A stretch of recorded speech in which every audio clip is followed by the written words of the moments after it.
ladies and gentlemen, Mr. Crawford here. I want to talk to you about religion. I believe that it's important to fight religion and everything, but I want to make a disclaimer about some religious, anti-religious videos I might be making in the future here. And the disclaimer is just to say that I think that there are more important things to do than fight religion. I mean, fighting religion's fine. Fighting socialism needs to happen, and irrationality. You think socialism's dead, look at Venezuela, but and they're just going to collapse. That's true, but I mean, come on, that means that people are still doing this. People are still believing this. And what lies in the future if we don't change the trend? So maybe the trend isn't going to affect America. Maybe the religious problem is the one that's in America, huh? That's Peikoff's belief. And I'm open to persuasion on that. I'm not saying that's not the problem. It's just that my own focus in thinking and ideas and philosophy is not so much on religion. You know, exposing how ludicrous religion is fun, but at the end of the day it's silly. It's an old institution, and you have to have total faith to believe in it. I would rather debate things with someone who at least agrees that there's no God. So I'll be attacking religion a bit in a couple ways, here and there maybe, and just wanted to note that I'm against religion, but I think there's more important things to do. Like, a lot of people identify with me because I'm an atheist. And then the next minute they're mad at me for supporting capitalism, or you know, saying that we should trade with third world countries. We shouldn't ban them from trading with us just because their working conditions are bad. Whatever, they get mad at me for these things, but they agree with me on atheism and they identify with me in some way on that. And atheists are a small group, 3, 5, 7, 8, 9, 10% of the population, depending on what country. Up to 30% of the population in parts of Europe, I guess, are atheist. But in America, I've heard as little as 2 or 3%. Oh, you got it. You killed it. Oh, now you're going to come down. You're going to get that one. Oh, good job. You killed them both. Good job. You might be able to see on camera there the kitten cove. I wanted a nice warm place for the kitties to be able to lay while we're away in the day, if I can rhyme that much. And so we've got Christmas lights all up in there, so it's nice and warm, and the cotton batting. So I have a Christmas village, and they kept on destroying it. It's a really silly Christmas village. It didn't cost very much, but it's cute. And they like laying on it because there's the Christmas lights under the cotton batting. Now, I believe that religion has a pretty destructive role in the world today, but my view on Christmas is that it is an American holiday, and that people who are starving to death, who are too poor, too oppressed by their government, who are in prison, or whatever, you know, that sort of thing, don't so much celebrate religion as people who are rich and free and happy.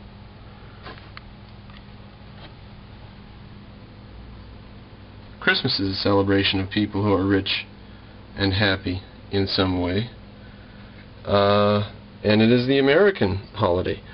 I believe it is commercialized, and I believe that is a good thing that it is commercialized. Thank you, Walmart, for this cute little village. So, just to answer a few questions, because some people will probably watch this video out of the blue without knowing much about my stance on religion. You know, maybe they don't know too many of my videos. So, I think that religion is evil. I think that it is the first form of philosophy, or the earliest form of philosophy, that is still extant today.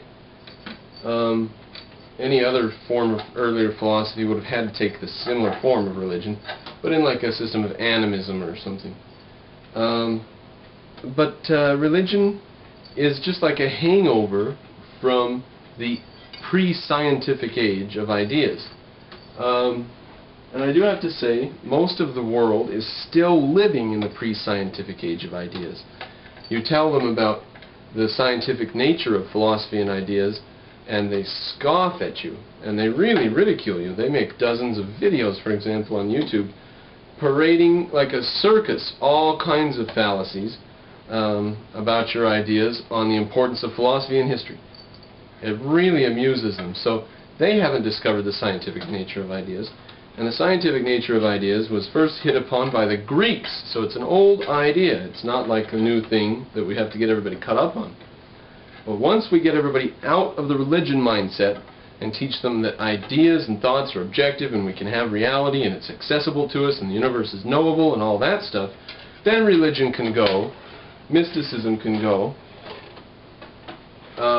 religion can go and mysticism can go, and we'll be able to do things more scientifically. And I believe at that point socialism and so forth won't be a problem. So I think we're fighting socialism and religion.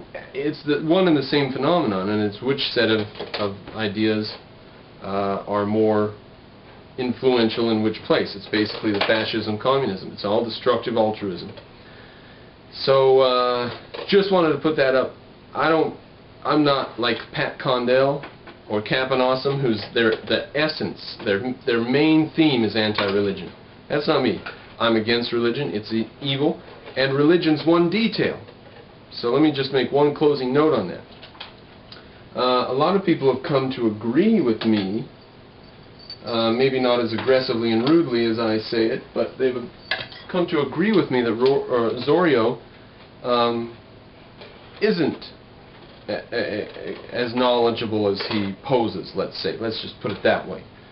And they've come to agree with me on that by seeing by seeing him in action, by seeing him answer questions and stuff. Now, what I was able to see in him through earlier first interactions and stuff, you know, I was really turned off by him early on, and other people saw this slowly and eventually. Is that shows that he's like the religious fundamentalist preacher. He's like the other side of that. He's the preacher if the religious fundamentalist preacher is misintegrated, he has some set of principles he's for, but they're not integrated with reality. They're just floating abstractions called religion. Then Zorio's on the D side. He's disintegrated, and he's not just D1 who says, I'll go bowling tonight and I don't care what I do next week, and I'll dump this girl and move out of this apartment and get this job and I don't care. That's D1 and nothing matters. D2 says you cannot know anything and all ideas are bad. D2 is this turbocharged evil version. And that's the type of mentality Zorio represents, which is why I was so offed by him so early on.